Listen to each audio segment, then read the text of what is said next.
Bom dia mais uma vez, boa tarde ou boa noite. Continuando de onde paramos, na nossa segunda aula, agora sobre Idade Média, para essa turminha da primeira série, mais do que especial, que está comigo desde o sexto ano. Certo, meus amores? Que orgulho ser professor de vocês esse tempo inteiro. Muito feliz mesmo, minha responsabilidade é grande também.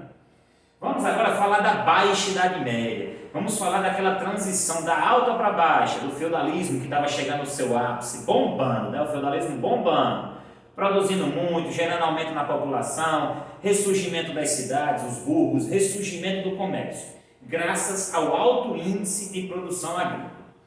Então, meus amores, o comércio ressurge não é porque o feudalismo entra em crise, não. Ele ressurge porque o feudalismo está no seu ápice, no apogeu, bombando, suave na nave, leve na neve. E aqui a gente vai estudar agora a segunda parte, que é a Baixa Idade Média. Crise do feudalismo, fome, epidemia, meu Deus do céu, não aguento mais. E rebeliões, vamos nessa. Crise do feudalismo já no século XIV, né? Vocês viram na aula passada que a gente vê ali o século XI, vê aquela transição.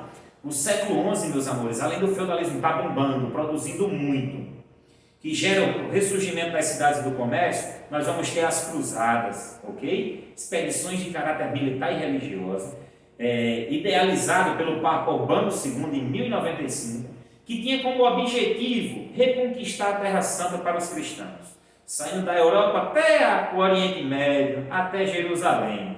Foram 8 cruzadas entre os séculos 11 e 13, certo? Porém, a gente sabe que muitos dos cruzados iam nessas viagens em busca de conquistar terras, porque as terras da Europa já tinham dono, só quem herdava o feudo era o filho mais velho, os outros iam para as ordens religiosas ou viravam comerciantes, certo? Então eles queriam também conquistar novas terras. Além disso, aventureiros que queriam saquear cidades, encontrar riquezas. Iam também aqueles que acreditavam no discurso da igreja e que assim conquistariam o seu lugar no céu, certo, meus amores?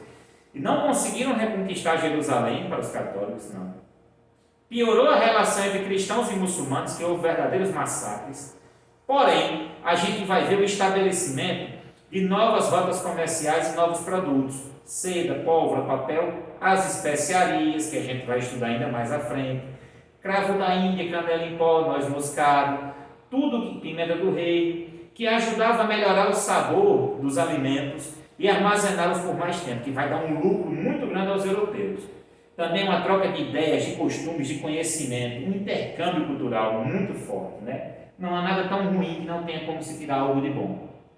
E agora a gente já vai para o século XIV falar da crise, né? Desse finalzinho da Idade Média, transição para a Idade Moderna. Ok, meus amores? Vamos lá.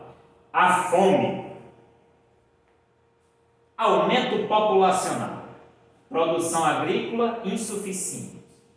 Gerado pelo quê? Pelo cultivo dos solos poucos férteis e destruição das plantações por fortes chuvas. Gerou o quê? Queimada das colheitas, de rendimento dos senhores e camponeses, aumento do preço dos alimentos, fome na população europeia. Ninguém merece. Um dos motivos da crise do feudalismo. A epidemia da peste negra, e esse termo peste negra extremamente pejorativo, né? Associando o nome negro, a palavra negro, a algo negativo. Temos várias expressões como essa. E a gente aos poucos tem que se livrar e combater que isso é o racismo, preconceito embutido, estrutural, que a gente fala sem sentir, sem perceber, mas que dói bastante em quem sofre com ele. Todos nós sofremos, tá certo, meus amores? Então, é a peste bubônica provocada pela pulga dos ratos. Vinda da Ásia Central, a peste bubônica, peste negra, chegou à Europa pelos portos do Mediterrâneo por volta de 1347, em embarcações infestadas de rato. É a febre do rato. A bactéria da doença foi transmitida por pulgas que picavam os ratos e então os seres humanos. E também de um ser humano para o outro através da tosse ou espirro. Parece com o quê? Coronavírus, pandemia, vamos ter cuidado. Brincando com coisa séria. Desculpem o tom de humor de querer alegrar vocês nesse momento da aula, falando de algo tão sério que estamos vivendo hoje. Infelizmente aqui morreu mais de 50 milhões de pessoas, um terço da população europeia. Hoje o coronavírus está ceifando milhares de vidas no mundo. No nosso país estamos à beira dos 10 mil. E isso não são números, são seres humanos, que famílias estão sofrendo. Por isso vamos ter cuidado e responsabilidade. Me desculpem querer levar o humor a vocês através da aula, mas vamos seguir aqui. E desnutrida pela escassez agrícola, vivendo em péssimas condições sanitárias, a população europeia foi gravemente afetada. Estima-se que entre 1348 e 1351, mais de um terço dela tinha morrido. Imagina aí, uma fome muito grande, uma miséria muito grande, as pessoas se alimentando mal, pálidas, fracas, parecendo uma cena de The Walking Dead andando.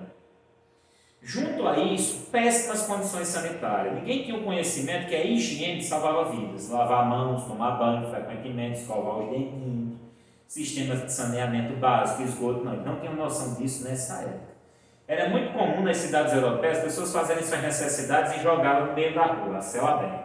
Por isso, a infestação de ratos e a baixa imunidade das pessoas devido à péssima alimentação nesse momento. Fez com que a peste bubônica chegasse e matasse geral. A expansão da peste bubônica e da peste negra. Olha o mapa como é que fica, a expansão dessa doença, que chega nos portos por meio dos navios que tinham que comprar mercadorias árabes e voltaram. E aí, gente, nesse período aqui tem muita coisa, teve muita produção, né? A Igreja Católica no começo colocou a culpa nas bruxas, mata um bocado de mulher queimada viva em fogueira, né? Os hereges também, Tribunal do Santo Ofício matando geral, dizendo que a culpa da peste era de bruxaria e do demônio. Depois disseram que eram as pessoas que não estavam rezando, todo mundo foi rezar, continuou morrendo.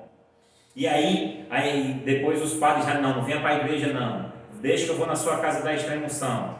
Quando você pedia para o padre não vou mais não, porque senão eu pego também.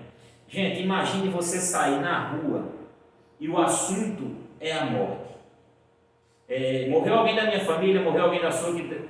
Era isso, meus amores. Um terço da população, todo mundo perdeu alguém que amava. É muito triste. E o mais triste ainda é saber que estamos vivendo algo que remete a esse passado hoje. É muito triste.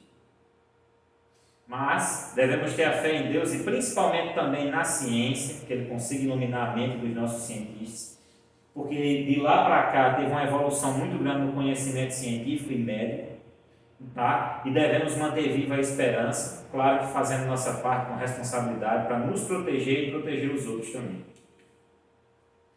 Medo da morte na Idade Média. Aqui nós temos duas pinturas, eu vou mandar esse slide para vocês também, certo?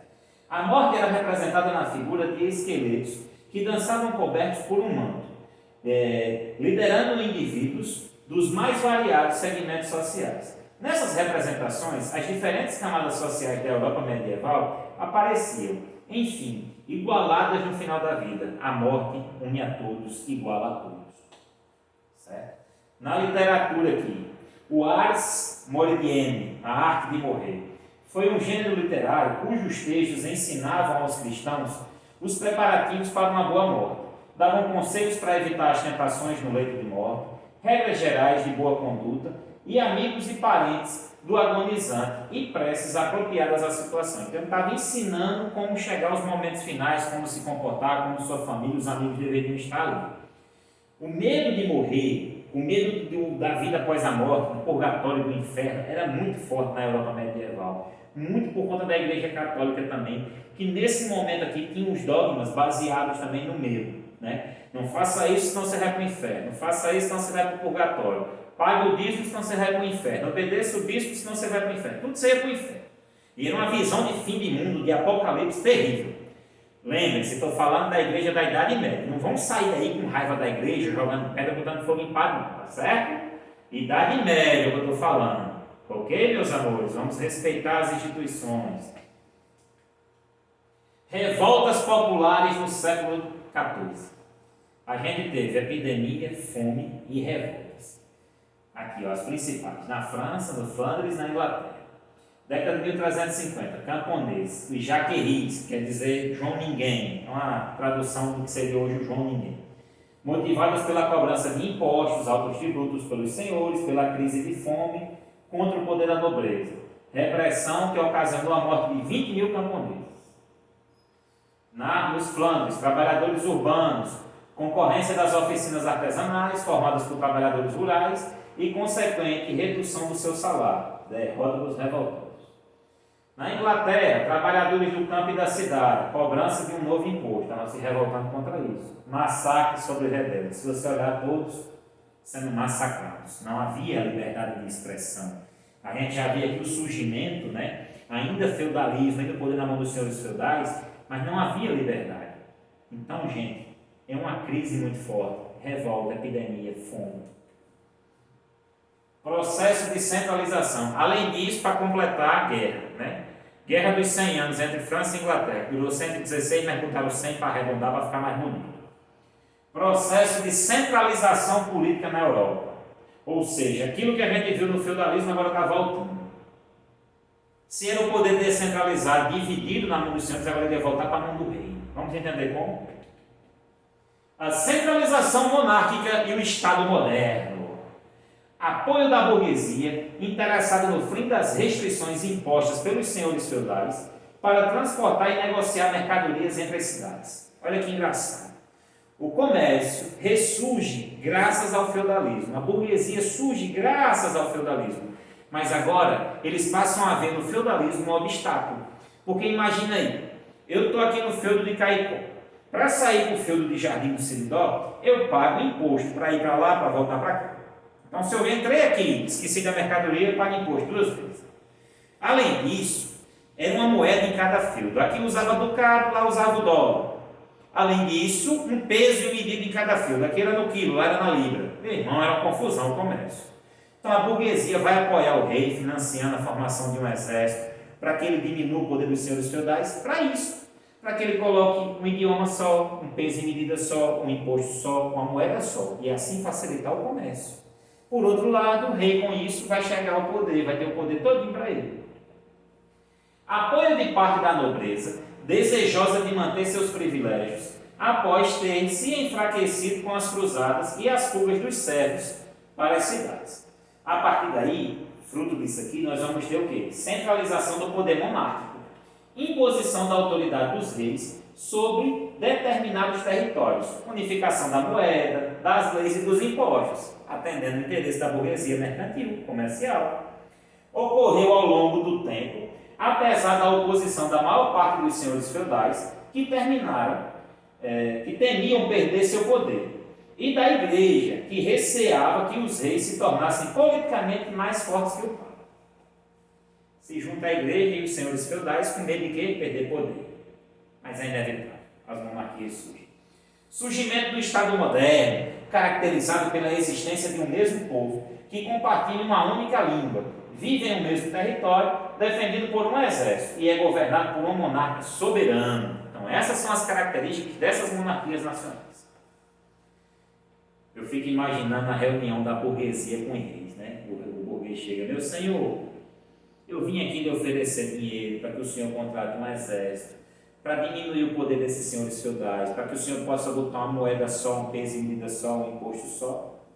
Aí o rei, quer dizer que você vai me dar dinheiro para eu contratar gente de fora, para lutar contra o meu próprio povo, para acabar com o poder dos senhores feudais, para ficar com o poder, para ir facilitar a vida de vocês. É isso? Sim, eu quero. E aconteceu. Aqui vamos entender a formação dos reinos ibéricos. Gente, Península Ibérica é onde está Portugal e Espanha, ok? Domínio dos árabes muçulmanos sobre a Península Ibérica. Por 8 séculos, os muçulmanos dominaram a Península Ibérica. Disputa entre muçulmanos e influência das cruzadas. Vai gerar o quê? Os cristãos iniciam a guerra da reconquista pela Península Ibérica. Vai ter uma união dos cristãos para lutar contra os muçulmanos e reconquistar a Península Ibérica. Formação dos reinos ibéricos e alianças entre as famílias reais. Reino de Portugal, 1139. Afonso Henriques, filho de Henrique de Borgonha, proclamou-se rei de Portugal e inaugurou a primeira dinastia portuguesa. Na Espanha, 1492, formada a partir do casamento entre os monarcas Fernando de Aragão e Isabel de Castela. Lembre que esses dois aqui que financiam a viagem de Cristóvão Colombo, viu? Em 1469, consolidada após a queda do Emirado de Granada em 1492.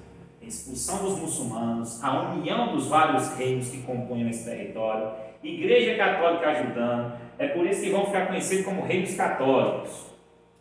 Monarquia francesa, que a gente está estudando o processo de centralização do poder em Portugal, Espanha, agora na França. Monarquia francesa, meus amores. As medidas de centralização da dinastia capetingia, né? Mistura de capeta com carolíngia, capetingia, brincadeira. A partir do século XIII, criação de impostos, confisco de feudos, formação de um exército assalariado, taxação sobre os bens da igreja. E aí também vamos ter uma vitória francesa na Guerra dos 100 Anos, que eu falei para vocês, disputa contra a Inglaterra pela sucessão do trono francês e pelo controle da região de Flandres, importante centro produtor de tecido.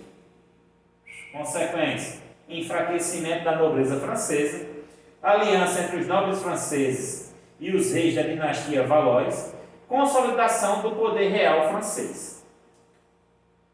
Centralização monárquica na Inglaterra, medidas de Guilherme, ou Conquistador, século XII, confisco das terras da população, criação de 5.000 feudos, administrados por vassalos que deviam fidelidade ao rei.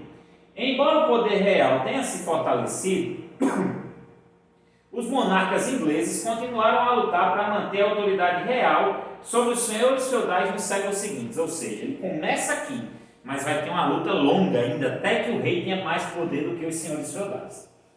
Assinatura da Magna Carta em 1215, o rei João, sem terra, assinou uma espécie de constituição que reconhecia a autoridade real, mas obrigava o monarca a respeitar a lei, favorecendo nobres, clérigos e burgueses. Olha aí o lance na Inglaterra, né? Civilizações da América pré-colombiana. Isso aqui são cenas para os próximos capítulos. Tá ok, meus amores? E assim a gente termina aqui o segundo vídeo que fala da Baixa Idade Média. Assistam os dois, leiam o capítulo 7 do volume 2 de vocês, certo, meus amores? Que essa semana a gente tem aula pelo Zoom e tira todas as dúvidas. Fiquem bem, se cuidem, cuidem de quem ama. Beijo no coração de cada um e cada uma e até a próxima!